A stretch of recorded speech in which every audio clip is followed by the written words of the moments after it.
Well, good evening, everybody, and it is a wonderful evening over here. We've got the Russian President Vladimir Putin here in India, Prime Minister Modi lending a personal touch by greeting him at the Air Force Station in Palam in New Delhi.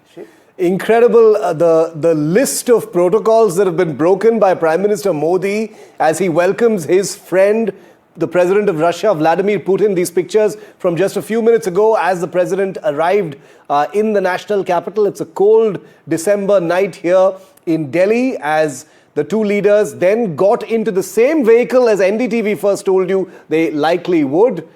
Not the Prime Minister's traditional vehicle, not the beast that Vladimir Putin travels in, but a separate PMO vehicle designated for the two leaders to sit in the back seat and head towards the Prime Minister's residence at 7 Lok Kalyan Marg, where they are currently, Vishnu, presumably having that private dinner. That's right. Well, joining us now, Ambassador Yash Sinha, General Subroto Saha also with us, and Nandan Unnikrishnan. I'd like to thank you all very much for being with us. Ambassador Sinha, to you first. Sputnik has just put out a tweet saying that there was no expectation on the Russian side that Prime Minister Modi would be there. Assuming that that's correct for a moment, is this rare? What does it symbolize?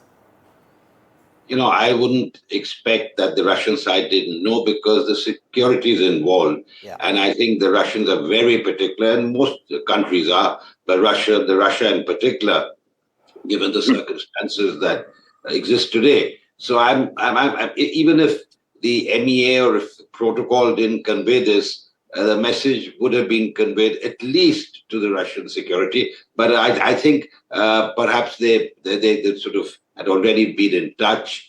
I can't say it's pre-planned necessarily, in the sense that it may not have been decided a day or two ago. It may have been a decision taken today. But I feel that the Russian side would have known. But then again, I'm not privy to what exactly happened. Normally, I've handled a few visits, so I know.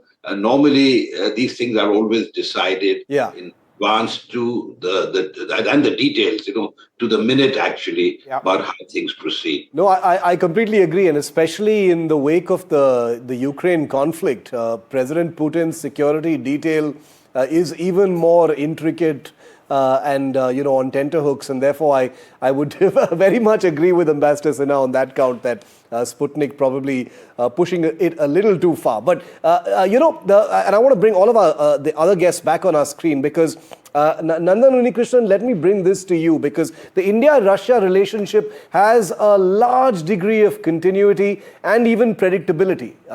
We know for a fact that there's going to be a lot of business. There will, of course, be a lot of defense. Let's put Nandan on our screen quickly, please.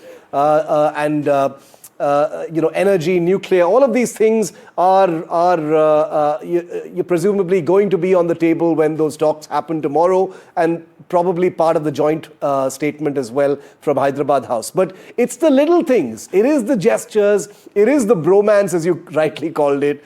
It is the breakage of protocol. That is where perhaps the story in some ways will also unfold. Do you agree with that? And what do you think the two leaders will be talking about over dinner as we speak?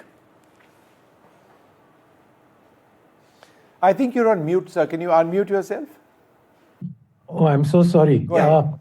I think they have a rich sort of panoply of topics to discuss. So, starting with global and coming down to regional, there are issues which both Russia and India are interested in. And I do agree with you that it's these little breakages of protocol and personal touches that imbue a freshness to the relationship, which some people used to think was drifting and was, there was a distance growing between Russia and India. But clearly what we are seeing today indicates that that is not true. Sure. But I think what the two will focus on... I'll just go across quickly to General Dhillon, who also joins us. General Dhillon, I was seeing an old interview that I had done with President Putin way back in 2002, and it just seemed that nothing has changed. I was asking him a question on Pakistan as a state sponsor of terrorism. Pakistan remains a state sponsor of terrorism. But I suppose the question I'm asking you is this: how has Russia been consistent for India in our fight against terrorism, not just now, but for decades? which is why that remains one of the bedrocks of the bilateral relationship. Good evening, Shiv. Good evening, Vishnu, and good evening to Ambassador Sinha and the fellow panelists and all your viewers. Yes, not only on terrorism, Russia has been a trusted ally, very dear friend since ages, since the times of Soviet Union, ever since our independence. Russia has always stood by us. In the international diplomacy, Ambassador Sinha knows it better. International diplomacy, no one can be trusted. There are no permanent friends, there are no permanent enemies, there are only permanent interests. But with Russia, there's a very special bond. As a citizen, we can feel it. I'm very sure the diplomatic community feels it much more. But as a citizen, I can say, जैसे हिंदी में बोलते हैं ना, यार ये बंदा भरोसे वाला है. You can count on him. That is the type of feeling you get when you talk about Russia. Unfortunately, that feeling doesn't come when you talk about any other country. And India and Russia, not only on terrorism, we have been great friends in 1971 war. Everyone is aware when US 6th Fleet came, how Russia intervened. And after independence, our defense forces, what we are today, the strength, the mighty military which we are today, is all because Soviet Union supplied us all the weaponry, all the equipment. And it was not in dollar terms, it was on barter system. And that is how Russia built us militarily. The defense ties go back to 75 years. And Russia has always been a very trusted ally, may it be terms of joint ventures, may it be BrahMos, may it be Sukhois, or may it be aircraft, anti-aircraft weaponry or aircrafts, and even the maintenance of the legacy equipment. Very important, because India, we cannot afford to have 100% state-of-the-art equipment in our inventory. No, General Dhillon makes a very important point that, ये भरोसे वाला आदमी है at a time when there's not a lot of bharosa going around, geopolitically speaking. I think that's an important point that you make. But, the two leaders, like Nandan was saying, there's no shortage of topics for the two leaders to talk about, even at this quiet private dinner that the Prime Minister is hosting with the Russian leader right now at 7 Lok Kalyan Marg. Vishnu, I'm wondering whether they're going to talk about Trump. Well, I'm wondering whether Trump would speak about them. But let's bring in Shishir Priyadarshi, President of the Chintan Research Foundation. Mr. Priyadarshi, I think one of the things that they will be speaking about is Ukraine. And I think that's important. From India, we want the war to end, obviously, but we also want a resumption, for example, of the oil trade. It's going to come down now because there are more American sanctions. The moment the war goes away, presumably American sanctions on us will also end. So there are economic interests tied up to this entire business. So do you believe that that's going to be discussed very closely? Good evening, Vishnu, and good evening to others too. Before I answer that, let me just give a second on this spontaneity, lovely discussions you've been having. When one was exposed to diplomacy first, you learned that spontaneity is a well-rehearsed art. And you probably rehearse it well before expressing it. But on that, just two quick points. One is, even if it was communicated, and I'm certain it was communicated to President Putin's entourage a few hours before, it has a much greater impact than something that you've done, 3 or 4 days ago as part of the plan. The other thing I think is very important, and this must have been very well thought out, that he will be there and it will be projected by media as something done very spontaneously. It sends a big signal. Yeah. This is something that will be picked up globally. It'll be picked up, whether it's President Trump pretending not to be, looking at this visit, but this is something which will go down, that, he went there. But coming to Ukraine, Vishnu, I think India has a huge interest in the matter being settled. And I think it is also true that the sanctions, which both indirectly and directly we are facing or are likely to face, will ease if there is a decision. But India also, my feeling is, doesn't want a decision which comes about, which in a way sidelines, India, or which, gets Russia to, as part of the deal, not to continue with the kind of relationship we have. Yeah. But more importantly, I think, what also, President Modi is a world figure. And he wants to really kind of build on that. And if he can play even a small part in getting this, kind of deal done as a consequence or partially in consequence of this visit, I think it will go a long way. We've got the latest pictures coming in from Lok Kalyan Marg of Prime Minister Modi and President Putin. So obviously, as we reported, they've gone straight to the Prime Minister's estate in central Delhi. And these are pictures first on NDTV, as always, of the two leaders walking through that archway adorned with the Russian and Indian flags and making their way towards the site where they are currently having their private dinner. These are pictures, as you can imagine, from a few minutes ago.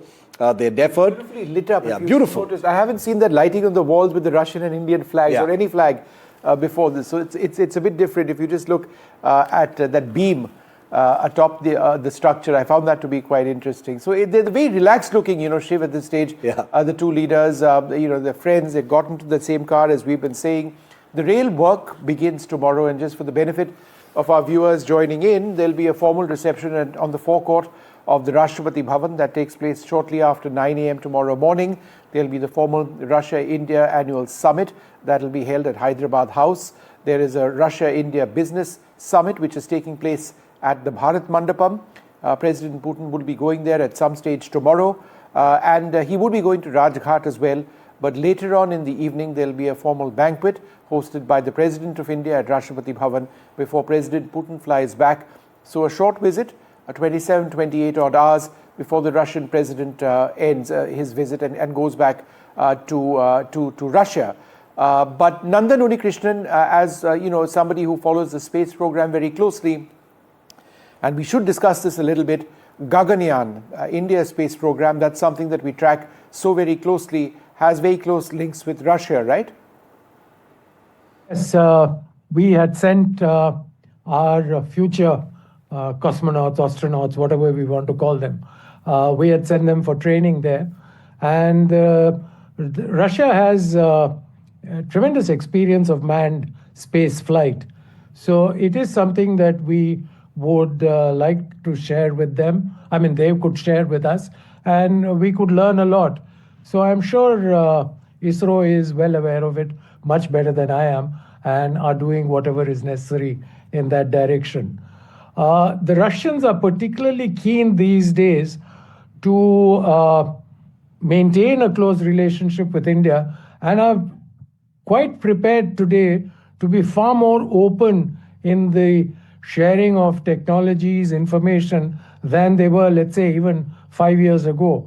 So it's an interesting juncture in our relationship, and we should not miss this opportunity. All right. Dr. Peter Hansler, founder and chief editor of forumgeopolitica.com, joins us. Dr. Hansler, how is Russia looking at this visit? Besides affirming or reaffirming a close relationship, what are Moscow's expectations? I think the expectations are very high. I think that there will be talks about a lot of trades. I assume that a lot of contracts will be signed at the occasion of this visit. And it's also an appreciation. I think the Russians show a lot of appreciations towards India, because India stood strong with Russia. Dr. Hansler, just give me 1 second. I'll come back to you. The image that you see on the screen is of President Putin, Prime Minister Modi in Prime Minister Modi's vehicle, a Toyota Fortuner, which President Putin hopped onto on his way back to the Prime Minister's residence. So again, the bonhomie of the two leaders. We saw this in Tianjin a couple of months back when the two leaders had gone there, and we're seeing this now as well. It's interesting because the Russian president had his special vehicle, his armored vehicle flown in from Russia, but he chose to get onto Prime Minister Modi's vehicle instead. So that sort of gives you an idea of the informality that exists between the two leaders. Dr. Hansler, go ahead with the point you were mentioning. Yes, I think Russia does appreciate the level of loyalty which India showed towards Russia, because from the very beginning, that means since March 2022, the Western countries, whether it was the United States or the European Union, everybody was putting a lot of pressure on India in order to, that they don't work any longer with Russia together, and India stood strong. And loyalty is a concept which is extremely important. Dr. Not Hansel, only just give us half a second. We're going to quickly move on now to another important part of this relationship, a look at the defense relationship between the two sides. Shiv and I were looking at the S-400 surface-to-air missile system, the S-500 system, which India might be interested in the future. Let's just play out this report and give our viewers an idea of something that interests both sides very closely.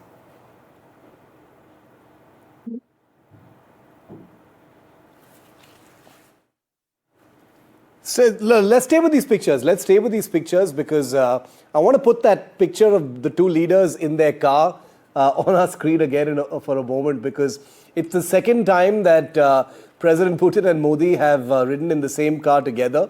It is a breakage of protocol, but it's happened for the second time this year after the Tianjin.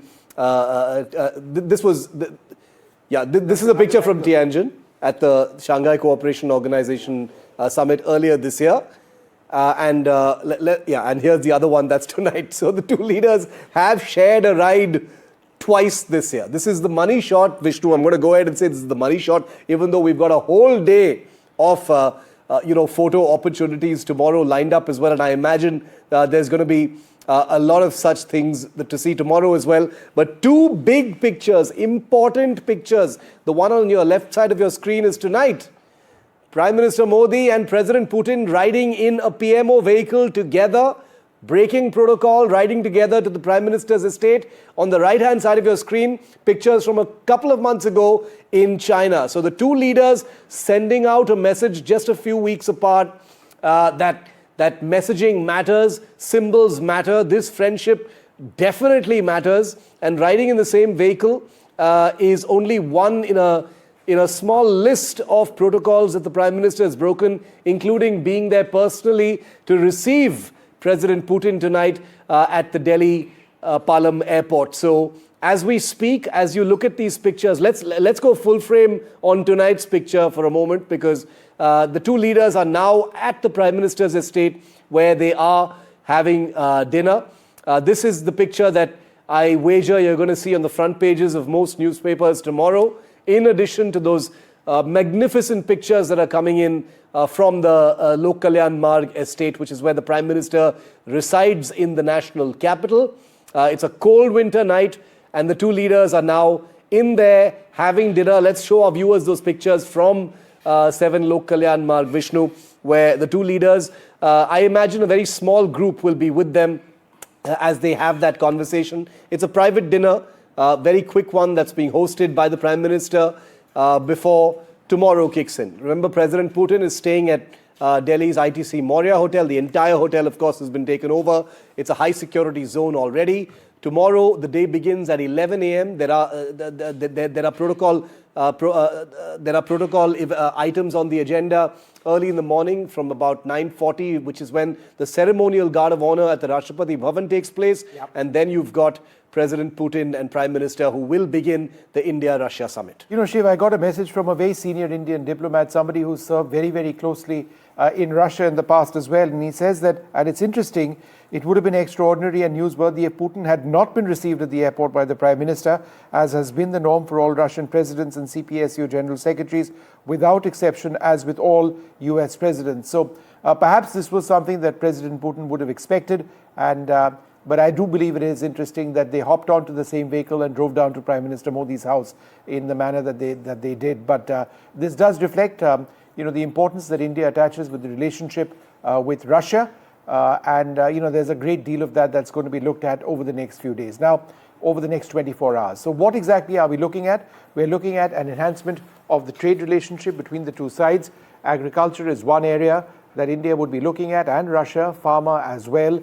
Energy, in terms of potential future Russian continued collaboration in the nuclear field, defense, though don't expect any defense deals to be signed.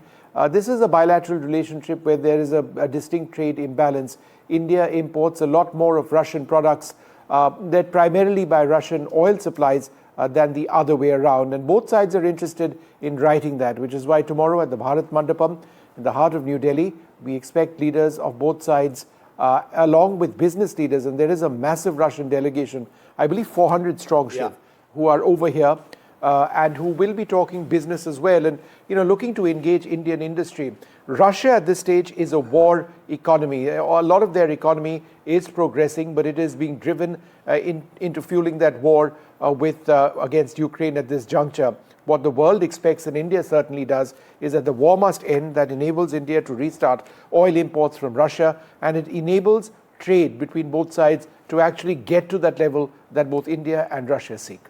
Ambassador Ajay Malhotra, former Indian envoy to Russia, is also joining our rolling coverage tonight. A very big night. Ambassador, welcome. Your word on how the Prime Minister received the Russian President. It's a big day tomorrow. We've discussed in a fair amount of detail what's on the table. But this very special relationship, especially amidst all this geopolitical churn, we know who's watching. But the small gestures, what do they mean? Your take, sir.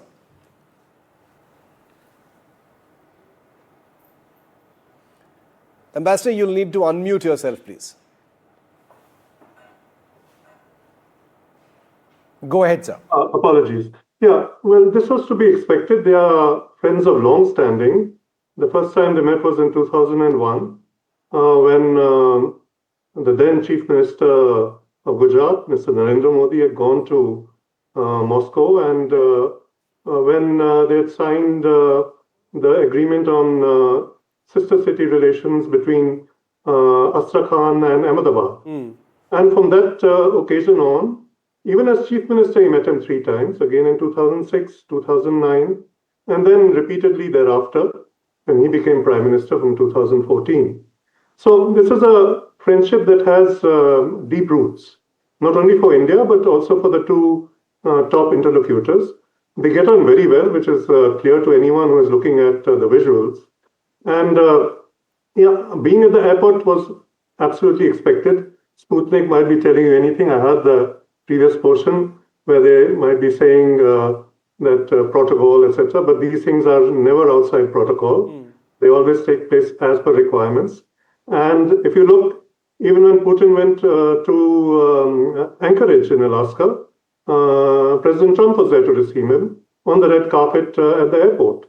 So it would have been very strange if our Prime Minister were not there. Yeah. But the lovely thing is that he got into the car, and this would have also been agreed in advance, and proceeded in our Prime Minister's car back to his home for the private dinner that they would be having together. Where, if you ask me, I think most of the actual kind of broad understandings and policy kind of guidance that needs to be agreed upon would probably be reached. So that's where we are. It's an important movement. What's happening now is, for our country, is hugely important. Yeah. I only see positivities in it, but we would know more as they come out and brief us later on at some stage tomorrow. Yeah. General Dhillon, America has concerns about India's continued import of Russian weaponry. That's not going away. I mean, we've just invested massively in the most basic things. AK-203 rifles, that's a Russian design, made in India for sure. But that Indo-Russian defense collaboration, that's primary to our military policy. And that's not going away, right? Absolutely, Vishnu, and that's not going away. It has reasons. No defense system, like I said earlier, we can just throw it away and bring in the new weapon systems. Now, Operation Sindoor proved it beyond doubt that air defense is the new sword arm of the defense forces. Now, in Indian air defense, which comprises of all 3 services, the Army, Navy, and Air Force, like I said earlier, they're legacy weapon systems, they are newer weapon systems, and the state-of-art, like S-400. Now, all these have to be clubbed together. They have to be integrated together. And that is how the Suraksha Sudarshan Chakra comes into being. So older weapon systems, if they are of Russian origin or Soviet origin, and you bring in a Western bloc weapon systems now, how will they talk to each other? How will they integrate each other? In air defense, there is a designation. You pick up which weapon, which projectile is coming towards you, then you designate it to the target, and then the target engages it. Now, all these three things, that is the radar, the communication systems, and the weapon, they have to be integrated. Like that is what is the Agni Tir, which proved successful in Operation Sindoor. So we have to continue to deal with Russia, at least in air defense and in the aircrafts. Like, just giving an example for the benefit of our viewers, we have BrahMos, which proved so successful during Operation Sindoor. Now, BrahMos in the air transported model can only be carried by Su-30. It cannot be. Now, we cannot bring in a new aircraft and then try and do jugaad to fit in our existing weapons, the missiles like BrahMos. So it stands to logic, it stands to military logic, it stands to economic logic to continue with the block of the weapon systems, which we are already dependent on and which is the main inventory. Notwithstanding that, there are certain weapons and communication systems and the intelligence systems which other bloc has. And as standalone, they can be brought in. Whereas Russia, for one, is a country which will deal with us for co-production, maybe of S-500, like joint venture. BrahMos is already there. Square is already being manufactured here. We are talking of S-500 also. Yes. So it makes sense, and also to give impetus to Make in India or Atmanirbhar Bharat. We have joint ventures and co-production with Russian, like you talked about AK series. Now they are being jointly produced. So with dealing with Russia on defense matters makes a lot of military sense. Sure. And we should continue to do that. And I'm not even talking about the lease of nuclear submarines and aircraft carriers and all which we have of Russian origin. So there is a lot we have in common. And more than anything else, the trust which we have the Russians is beyond. That's very crucial, and we saw that during Operation Sindoor as well, General Dillon. And you've written a book on it, so you know what you're talking about when it comes to what India did and that relationship and how it played out. I'm glad Ambassador Malhotra clarified for us and brought us that perspective that there is no breakage of protocol. These things are all well within protocol, but here it is. Here's how the protocol's been bent, if I may use that phrase, then, of the Prime Minister being there. Welcoming Putin and then riding with him in that car. And I agree with the perspective that it would be surprising if the Prime Minister wasn't there. That's something that Vishnu and I have been saying from the start as well. Given everything that we've seen for the last 12 months, it would be unthinkable for the Prime Minister not to be there for his friend Vladimir Putin. Vishnu. No, absolutely. Shishir Pridarshi, let me just come back to you. For you, what would the big takeaways of this visit be? Because, to expect a massive change economically would take time. There is nothing wrong with the strategic relationship. It's a very privileged strategic partnership. For you, what can realistically be achieved? Vishnu, two things. One, certainly, look, there is a huge trade imbalance. You talked of it. Let me also give the figures. Our trade is about 70 billion, but, we import 65 billion close to it, and we are only exporting 5 billion. So Russia obviously has a huge rupee surplus. Now we've got to find ways. I think pharma, textiles, and machinery. Focus on these three. It's not an exclusive list, but to begin with, let the people in commerce, let the people in MEA just focus on these three things. Because look, there has to be some kind of a balancing to this skewed relationship. So that's certainly one thing that I would hope to see come out of this. The second, since you were just speaking about defense, but the same goes elsewhere too, we are dependent. But I think I'm hoping, and we've done a bit of work on this, that the relationship moves from a pure buyer-seller relationship to a much bigger co-production and co-development relationship. General Saab is absolutely right. If you're deploying, a certain missile in a certain aircraft, it will remain. But then, can we not start producing, or at least, as much as possible of whatever is required, rather than just purely importing it? A third point, Vishnu, not really related to this. I don't know whether it will get reported at all or not. My feeling is India's presidency of the BRICS is going to be talked about. Yeah, absolutely. It's a very, very tough year to take on. And, BRICS is going to be in the limelight. President Trump will, show all guns across to the BRICS. And I think it will be India and Russia working in close tandem behind the scenes largely to ensure that India's tenure as presidency of the BRICS is as successful as our presidency of the G20 was, especially given the fact that on the other side, it's the US holding the presidency of the G20. So I have this feeling that this issue would certainly be talked about, and I'd be looking for little details on what comes out. The BRICS point is a very important one, and I actually wanted to get into that next. Ambassador Malhotra, to you first, your perspective on that, talking BRICS and India's presidency. What's your view on that? And then I'll go to Dr. Hansler. Ambassador Malhotra first. Well, it starts on the 1st of January, and I do know that we have been preparing for it. Consultations have been held and preparatory meetings, also with our Russian friends. And in fact, the point worth noting is that in every sector, our Foreign Office consults with the Russian Foreign Office in every division, every political division, whether it's Latin America, West Africa, ASEAN, etc. The counterpart divisions do consult. And so similarly, with BRICS Plus, as it is now known, we need to see that we act in a way that very successfully moves it forward. India is definitely up to speed on that, and we have the capabilities. So I don't see any problem in that happening. Outside pressures might be there to kind of trip us up or disturb things, but again, within BRICS itself, I don't think there are any serious differences at the moment, or any issues which might be so divisive that they cannot be got over by quiet and serious diplomacy. So I would say, good days ahead. India would have another cap in its feather as we move ahead on BRICS Plus. Dr. Peter Hansler, would you like to share a little bit more on your thoughts on BRICS? The fact that this represents at one level a huge challenge to what the United States and Donald Trump believes in. I mean, there's been very strong criticism of that. And yet all the leaders of the BRICS nations appear fairly committed, to sort of BRICS being a primary international forum.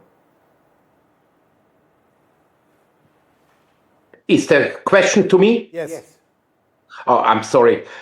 Because I do not. I didn't receive the sound very well from the Mr. Ambassador. But I do believe that for Russia, it's not only a bilateral issue with India, notwithstanding the fact that the relations are deep, very deep and friendly, as I mentioned before. And people, especially from the West, do not understand the term loyalty, the importance of loyalty in the Russian soul, not only in the geopolitical matter. That means it is extremely important, and among the BRICS members, the two largest, with regard to population, nations is China and India and Russia. I think this is basically a triumvirate of the leaders. And next year we will have India with the presidency, and it will bring, in my opinion, these organizations a big step ahead. No, absolutely. And, as far as the India-Russia relationship is concerned, we've gone over many of the different elements that are front and center. Defense is oftentimes talked about a lot because it's the most visible, it's high value, it's something that's constantly on the table. Operation Sindoor just happened, as General Dhillon just reminded us. But the S-400 is a system that everyone's talking about. It is one of India's largest, if not the biggest deal that India signed with Russia in 2018. There are reports now, and Vishnu knows this, that India plans to repeat its order for another 5 regiments of the S-400 system. So just a moment ago, Vishnu and I kind of talked about this. Let's just play that out. You know, this is an incredibly intricate relationship, but this is something that Vishnu and I have been looking at all year long. The S-400 is a missile system that's already in service with India, Vishnu, but the S-500 is something that Putin is pushing towards India. Tell us a little bit about both these systems and why they're so important. So I'm going to walk across to the S-400 that you've got on your side, and just for the benefit of our viewers, this is a system that's done incredibly well during Op Sindoor, it was our first line of defense during Op Sindoor. It was the system which intercepted incoming Pakistani cruise missiles, some of which were incredibly fast. This is the system, Shiv, which knocked out that Pakistani AWACS aircraft at a range of 314 kilometers, which is a world record. Yeah. So in as much as the S-400 is able to do this extremely well, what you've got, or what we've got actually on this side, is the S-500, which is still in development, but it is a system which can intercept incoming intercontinental ballistic missiles. They look very similar. It's the missiles and the engagement radars and the long-range radars which are different. An intercontinental ballistic missile comes in at Mach 14 plus, 14 times the speed of sound. This system, the S-500, is able to launch its missiles to intercept incoming ICBMs in space. No, so that's what it's the S-400 that Vishnu was just talking about, remember, it was ordered by India in 2018 as part of the biggest deal, Vishnu, that India and Russia have signed so far, $5.5 billion. Those missile systems performed incredibly well. They were game changers, as Vishnu said, during Operation Sindoor. And that's the reason why India is about to order 5 more. We're going to double our order for S-400s. That'll happen after the Putin summit, of course. But the S-500 is that big game changer that the Russians are now trying to push, which could be a co-production where, unlike the S-400, which was bought off the shelf from Russia, the S-500 could actually be built as part of a joint venture between India and Russia. And talking about...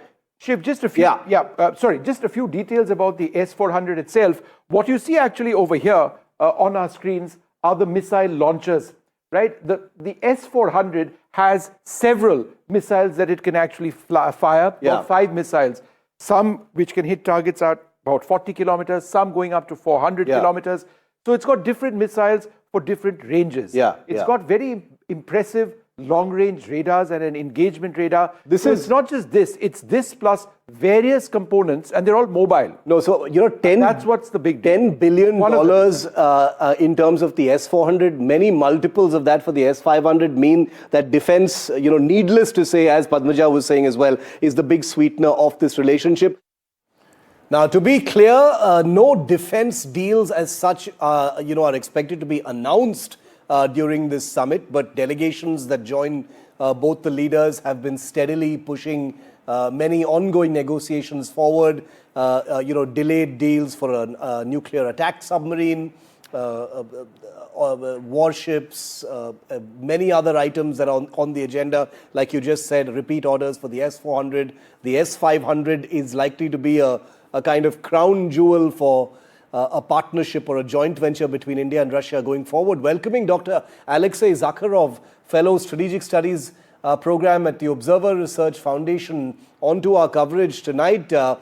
Zakharov, welcome. It's a cold night in Delhi, but a lot of warmth in the relationship, clearly. Sorry to be so cliched and cheesy, but it is true, because these two leaders enjoy a fantastic personal rapport. It's very clear to see. It's not something you can stage or choreograph.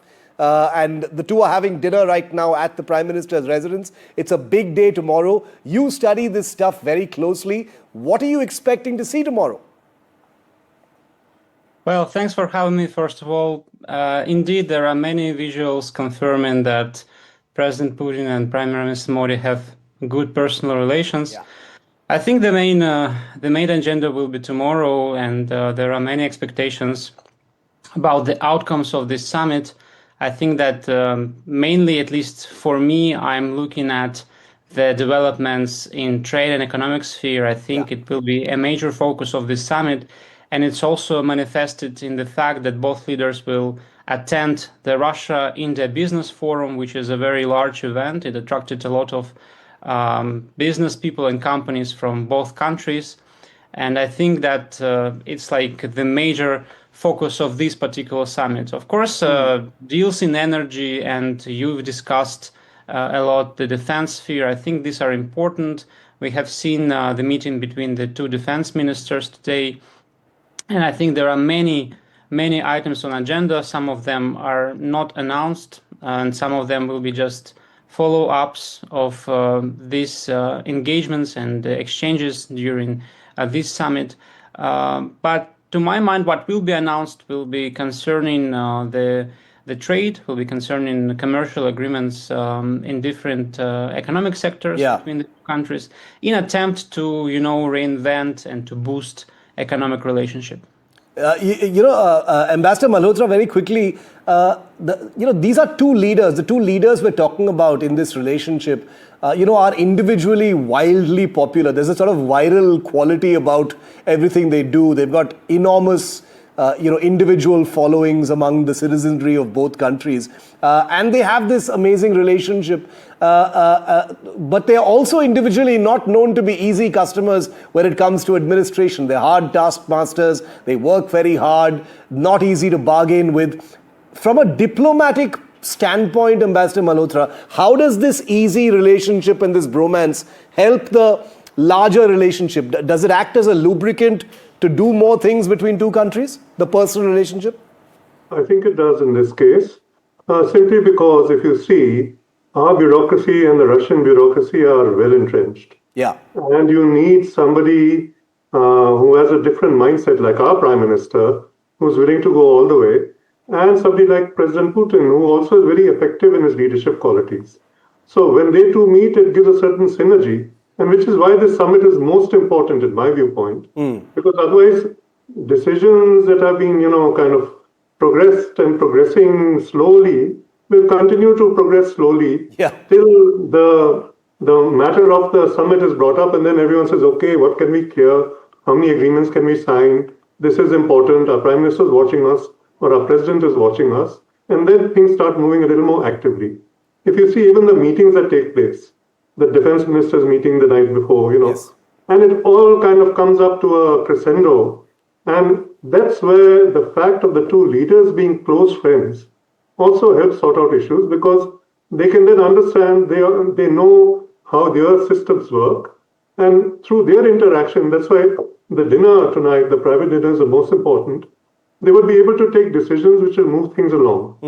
Otherwise, it all gets stuck in paperwork, in bureaucracy, and, like many other countries, the Indians and Russians are pretty good at all of that. Yeah.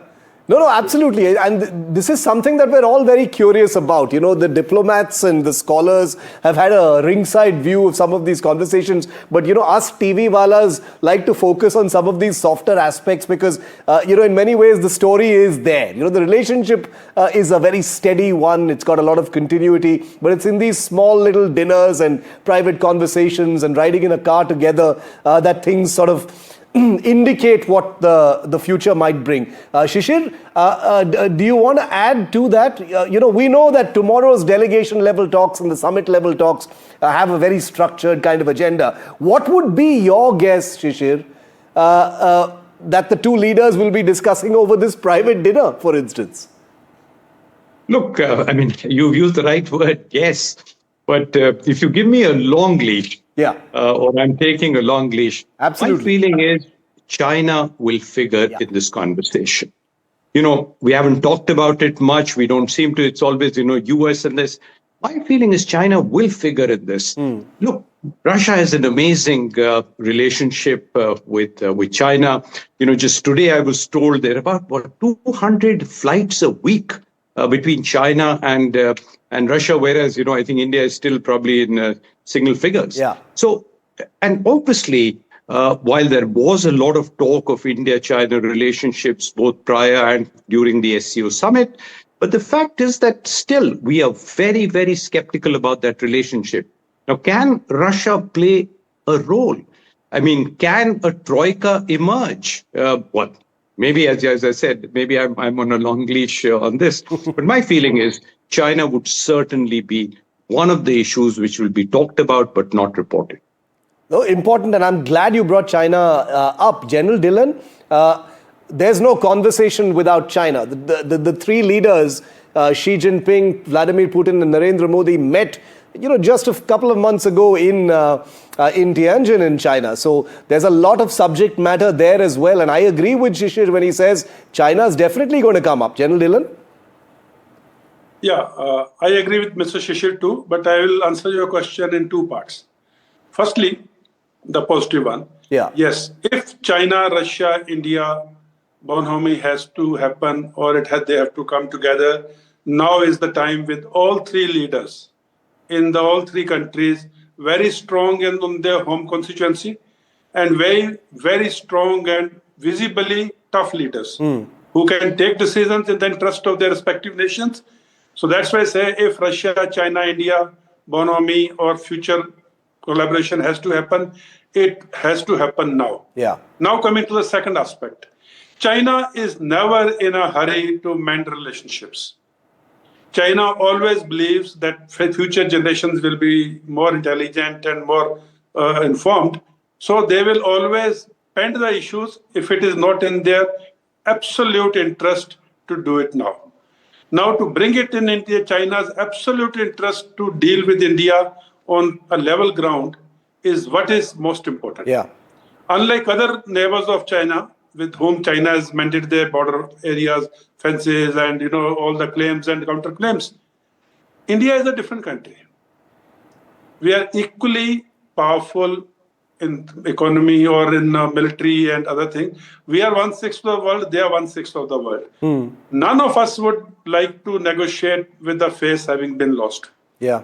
So that is most important. We must respect each other's sovereignty, we must respect each other's strength, and then negotiate. And again, I will say as a positive person, now is the time for these three countries to come together because of the respective leadership being very strong in their respective home constituency. If a leader is not strong at home, he cannot take strong decisions at international level. Well said. And I think that pretty much sets the flavor for the conversation between these two leaders and the countries they lead. Gentlemen, thank you very much for joining me on our rolling coverage for tonight.